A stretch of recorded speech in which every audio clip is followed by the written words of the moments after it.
tay? Sige po.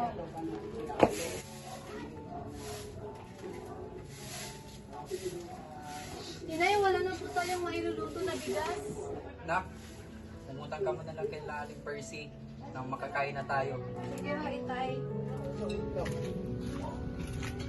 Tao po, Aling Percy, Aling Percy. Ano yun, Twinkle?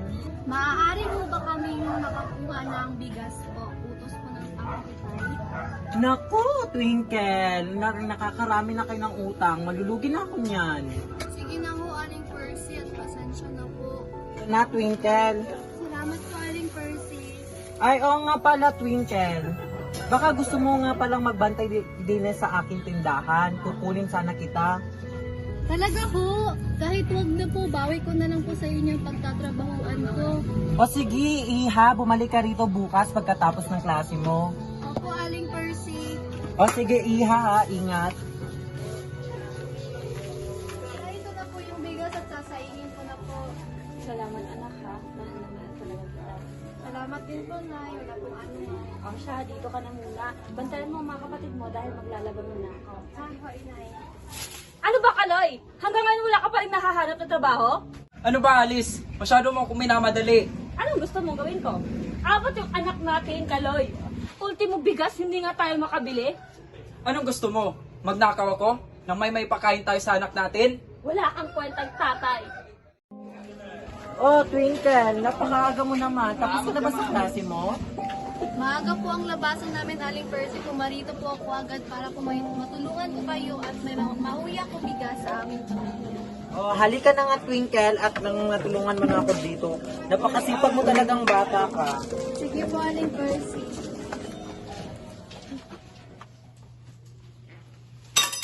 Ano ba, Kaloy? Uuwi ka lang naman dito na wala kang trabaho at wala kang pera? Yan ang magagawa ko. Hindi nga ako matanggap-tanggap sa trabaho.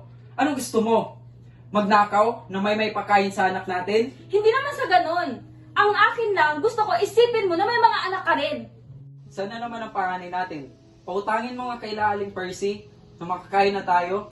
Utang na naman. Hindi ka nga makabayad-bayad kay Percy eh.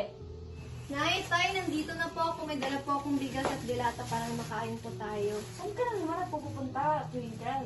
Nagtrabaho po kay Aling Percy para po makain tayo. Ay nako, itigil mo nga yan. Mag-focus ka sa pag-aaral mo at kami na ng tatay mo ang bahala yan. Twinkle, magsahin ka na. Ituloy mo lang yan. At magsahin ka na ron. At ikaw, Alice, mag-usap tayo. Ano ba, Alice? Di ka ba nag-iisip? Di ba ito yung problema mo na pera? Ito na yun, Alice. Ito na. O sige, Kaloy. Desisyon mo yan. Tawagin mo nga si Twinkle doon. Mag-uusap tayo. Twinkle, anak, halika nga rito at mag-uusap tayo ng tatay mo. Sige ho, Inay. Ano po yun, Inay? Sana maintindihan mo ang aming sasabihin ng iyong nanay ngayon. Para rin ito sa ating pamilya. Ano po yun, Itay? Anak, alam kong masama yung gagawin natin. At alam kong hindi pwede to. Pero ito yung tanging paraan. Anak, sa bawat trabaho mo kanila Aling Percy, kumuha ka ng pera ng kanilang kita. Po, hindi po yun pwede, Itay. Saan ka gumawa? Halika Ayoko dito. nga! Ayoko! Baba ka. Ayoko! Ayoko!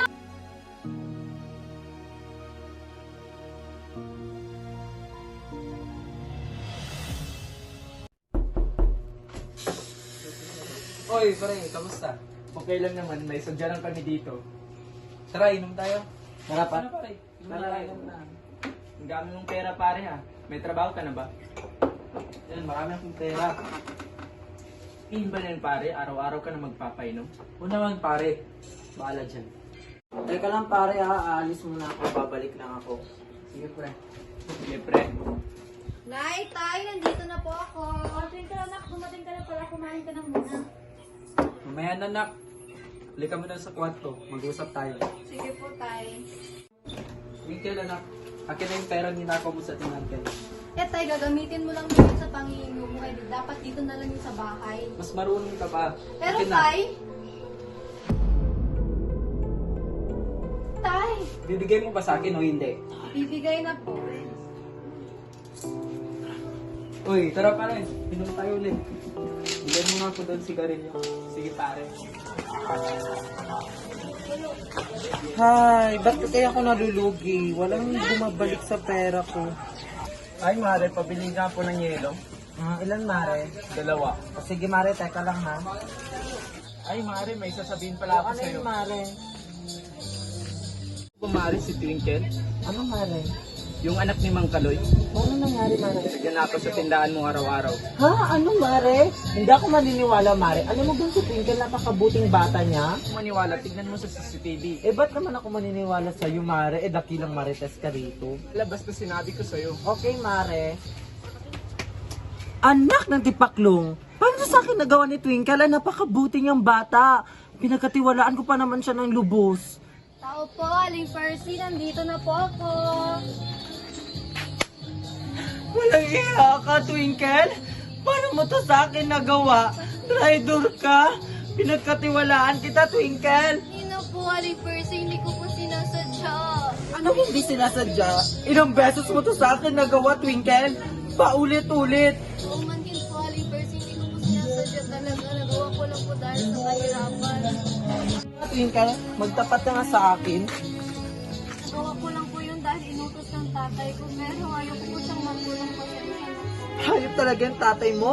Napakawalang hiya. Napakabatugan. Oo man din po. Umuwi ka na nga doon, Twinkle, at wag ka nang magpapakita sa akin. At sabihin mo sa tatay mo na ipapakulong ko siya. At ikaw, Twinkle, wag ka nang magpapakita sa akin. Nay, tay!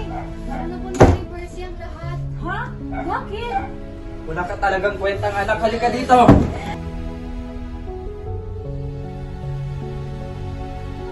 Ba't ka na naman pupunta? Ano? Maawa ka sa amin Saan ng mga pupunta? anak mo. Sawang-sawa na ako. Nalayas ako dito. At ngayon din. Huwag ka Aalis mabulis, at aalis please, ako. Kaloy. Ano ba, Ferdinand?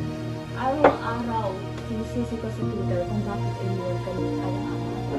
At saka minsan nagpapatanong nga ako sa Panginoon kung bakit na ginagawa sa amin ito. Ano ka ba, Alice? Huwag kang paghinaan ng loob. Kaya mo yan, Alice. Salamat. Kasi sa simulat sa pool, lagi ka nandito. Nay, kumain ka na po. Lasing ka na naman. Para mawalan na ng malas yung buhay ko. Huwag, Nay. Huwag mo kaming iwan. Twinkle, okay ka lang ba?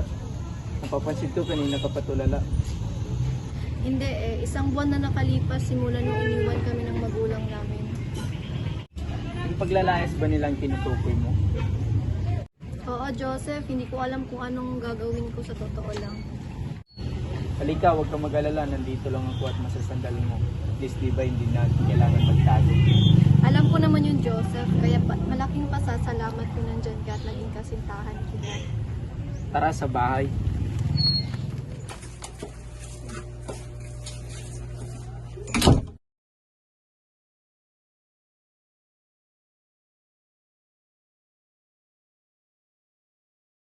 Joseph, may sasabihin ako sa iyo.